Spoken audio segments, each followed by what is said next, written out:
Here's a nerve-wracking question for you. Why has China been strengthening its military? Does the fastest military expansion since World War II and a campaign of non-military attacks suggest that China is already at war with the US? Or are the reasons for this more complex than meets the eye? In 1996, Taiwan held its first direct presidential election and transitioned to a fully fledged democracy.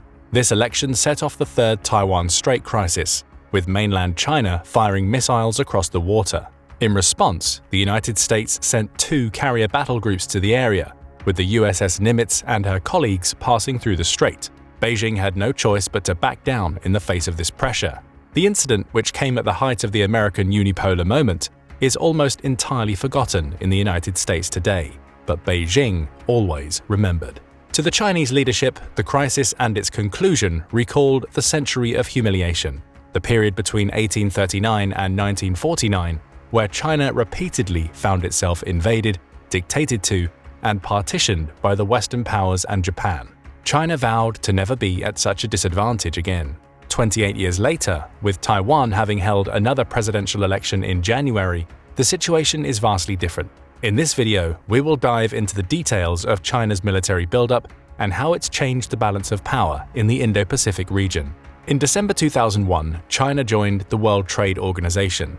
This event was arguably more important to global politics than even the September 11th attacks, as China's entry into the WTO allowed it to entrench itself at the center of many of the world's most critical supply chains and become the world's largest trading and manufacturing nation.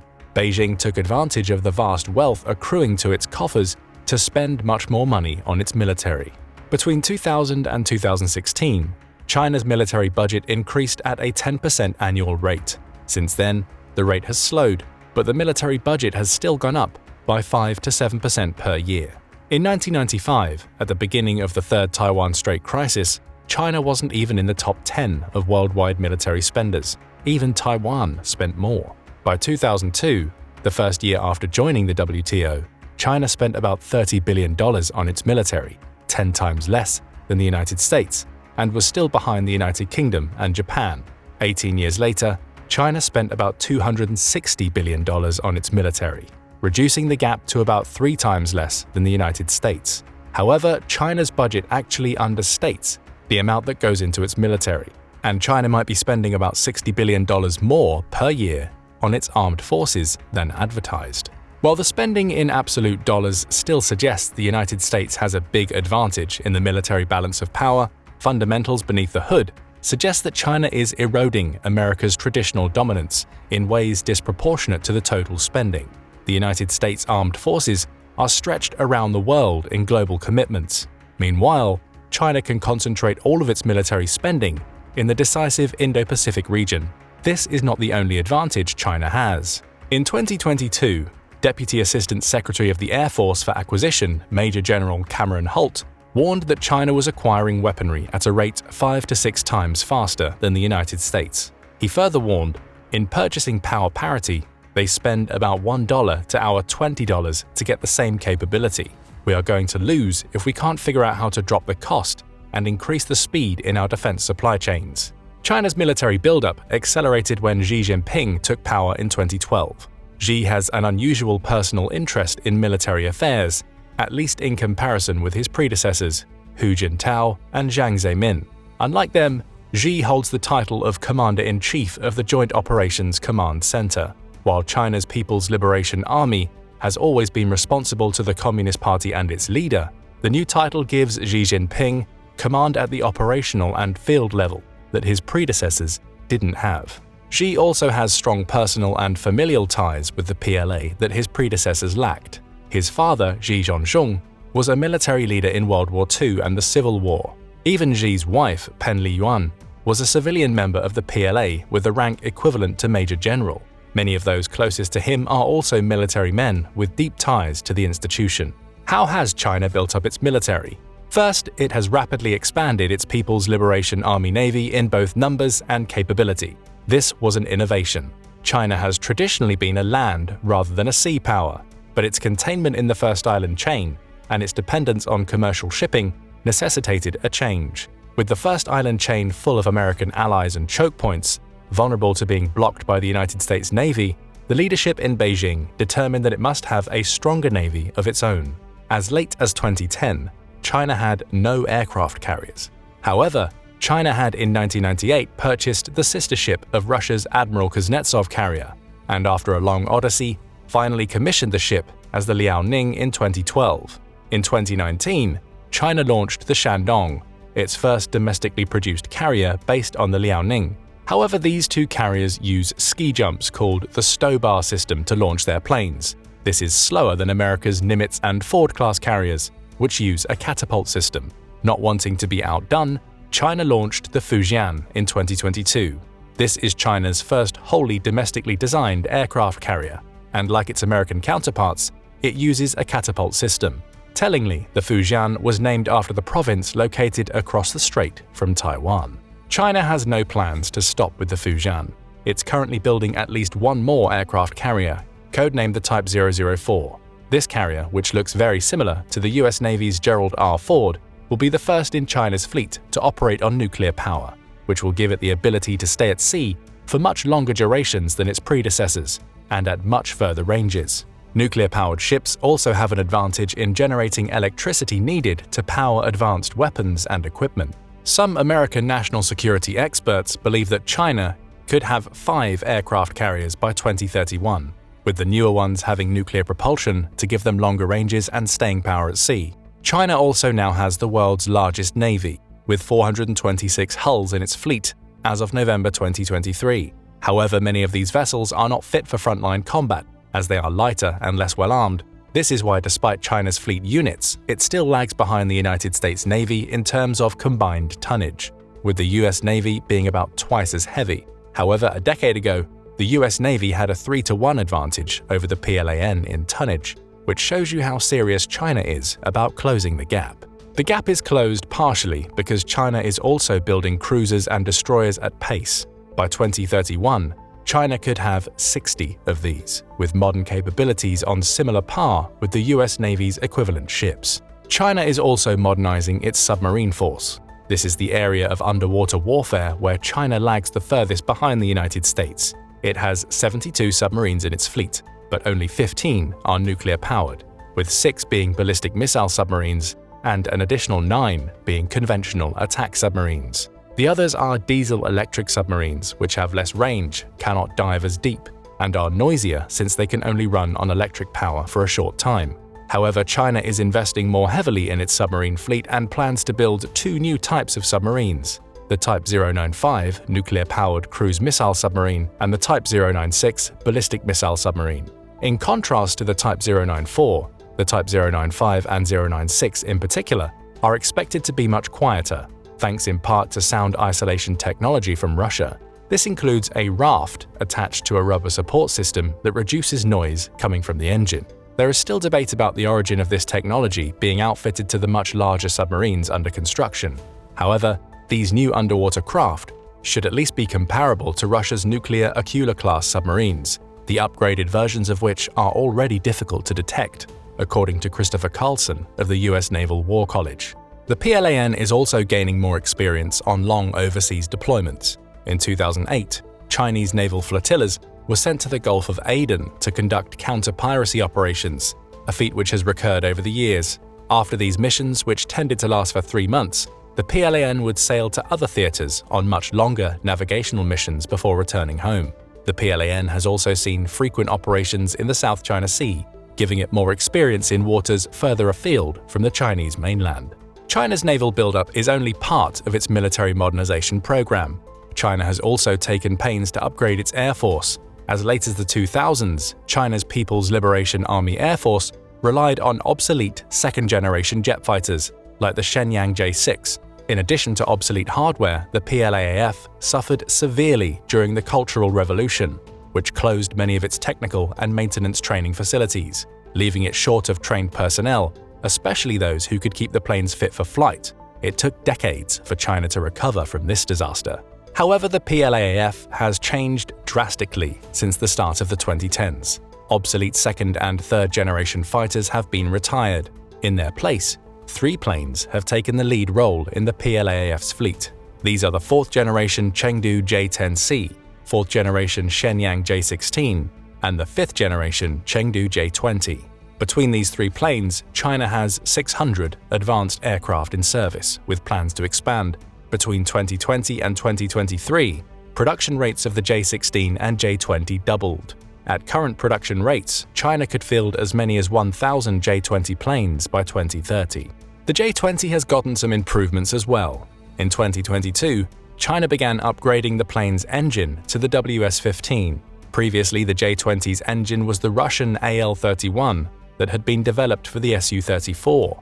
As the fighters get outfitted with the new engine, the J-20 should be able to fly at supersonic speed without using its afterburners' supercruise capacity. All three of these planes have AESA radars and can be equipped with the PL-15 air-to-air missile, which has a range of up to 300 kilometers. The J-20 in particular may also be getting drone wingmen. Although the details are sparse and must be treated with skepticism, these drones could allow the manned fighter to focus on specialized tasks, like command and control. The drone, which would also be stealthy, could fire 8 intelligent air-to-air missiles or loitering munitions, drones which linger over the battle space before attacking a target. The concept was revealed at the 2023 Zhuhai Air Show. Interestingly, the former obsolete fighters that the PLAAF was so well known for may be turned into drones themselves. Obsolete planes like the J-6 have been spotted by satellite imagery on military tarmacs despite their being retired. These drones would be easy to spot by radar if they were ever put into combat, but that is part of the point. In a scenario involving Taiwan, for example, these drones could act as a diversion that forces planes to scramble and ignore other areas more important for China's purposes, or they could simply be expendable tools designed to deplete ammunition. The concept has precedent. Starting in 2013, the USAF converted some obsolete F-16s into remotely controlled drones, the QF-16. Although this was done purely to turn them into aerial targets, China might see greater potential for this concept. China has also begun building a new type of air refueling tanker plane, the Y-20U, which made its maiden flight in 2018. The aircraft has 3 refueling points. The domestic engine to power this plane, the WS-20, is expected to enter production in 2024. China has also modernized its missile forces in arguably the most successful and strategically significant part of its buildup. As early as the late 90s, the Pentagon was worried about the buildup of China's air and missile forces, which it demonstrated early in the Third Taiwan Strait crisis. Reports in 1997 suggested that for Beijing, strengthening the accuracy of its ballistic and cruise missiles was a high priority, and that within a decade, China could have as many as 1,000 new projectiles. Washington's expansion of its missile defense networks in Asia further convinced Beijing of the need for a stronger missile force. The May 1997 Quadrennial Defense Review cautioned that while the United States would face no peer competitor in the immediate future, by 2015, there would be the possibility of the emergence of a regional great power or global peer competitor. China now has more than 1,000 ballistic and cruise missiles. The closer one gets to the Chinese mainland, the more missiles there are to hit you. By 2021, China had between 750 and 1,500 short-range ballistic missiles, with ranges of up to 1,000 kilometers, putting Taiwan and every American base in Japan, South Korea, and the northern Philippines at risk. There were between 150 and 450 medium-range missiles with ranges of 3,000 kilometers and 80 to 160 intermediate-range missiles with ranges of up to 5,500 kilometers. These missiles put American bases further afield, like the southern Philippines and Guam, the largest in the region, at risk. China also has an unknown number of cruise missiles that pose additional danger to American bases and ships in the region. Hypersonic missiles have been another item of importance for the Chinese military. American officials have conceded that China currently leads in the hypersonic race. In 2018, Mike Griffin, then Undersecretary of Defense for Research and Engineering, claimed that China had conducted more hypersonic weapons tests than the United States over the preceding decade by a factor of 20 times. China deployed one such weapon into service, the DF-17, in 2019. The DF-17 is a road-mobile, medium-range ballistic missile outfitted with a hypersonic glide vehicle. China further showed its missile capability in the summer of 2021, when it tested a hypersonic device that flew around the world before hitting its target. This weapon was a combination of a fractional orbital bombardment system (FOBS) with an HGV. This was only the most spectacular of China's many missile tests in recent years. In 2022, China conducted more ballistic missile tests than every other country in the world combined. China has also begun to expand its nuclear program. Between 2020 and 2022, it doubled its nuclear arsenal from about 200 to 400 warheads. At current production rates, China could have as many as 1,500 warheads by 2035. The new missiles and nuclear warheads, as well as the Type 096 ballistic missile submarine, which would be able to launch projectiles from Chinese waters with a 9,000-kilometer range, demonstrate China's much improved nuclear capability. In the past, China maintained a program of limited nuclear deterrence. That's now beginning to change, showing Beijing's anticipation of strategic competition with Washington. However, any kind of military equipment, no matter how technologically advanced, is useless without the proper people operating it. That's why China is focusing its military buildup on personnel as much as it is on weapons or technology. In anticipation of a high-tech military, Beijing has launched a recruitment drive seeking to bring the country's best and brightest. Military recruiters have stepped up their presence in China's schools in a bid to bring bright young graduates into service. Military recruiters have especially been keen on enlisting STEM majors in the country's university. The PLA wants 70% of its new recruits to hold at least a university undergraduate degree. As part of its recruitment goals, China increased military salaries by 40% in January 2023. The PLA also offers job security, and Chinese enterprises, especially state-owned ones, tend to give preferential treatment in hiring to discharge soldiers over those with no military experience. Veterans of the PLA will also be allowed to return to combat positions upon re-enlistment. While the recruiting drive seems to be working at keeping the active PLA personnel at a steady 2 million, the world's largest standing army, it's not all smooth sailing.